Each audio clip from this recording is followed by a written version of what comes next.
Je me trouvais dans le quartier commercial central de Johannesburg, devant le bâtiment de 5 étages qui a été ravagé par les flammes jeudi aux premières heures du jour. D'après ce que nous avons appris jusqu'à présent, la police enquête toujours. Les policiers ne savent pas où et comment l'incendie a commencé. Ils ont dit que le brasier avait débuté à l'extrême droite du bâtiment et avait poursuivi sa progression.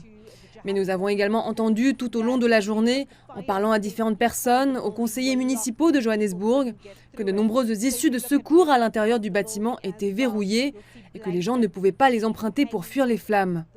Ainsi, si vous regardez aussi les images du bâtiment, vous verrez des couvertures et des draps pendre aux fenêtres.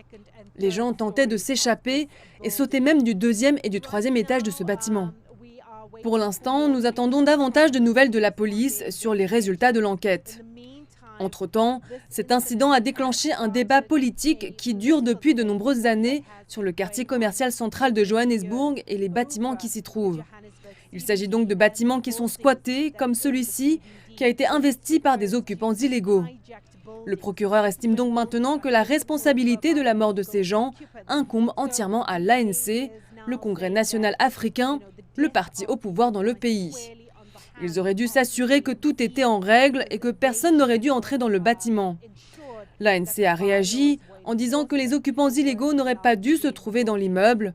Beaucoup de ces bâtiments, il y en a plus de 100 dans ce secteur de Johannesburg, qui appartiennent à la Johannesburg Property Company, une entité du gouvernement provincial, sont présentement occupés non seulement par la population locale, mais aussi par des résidents illégaux qui cherchent un logement et squattent ces bâtiments.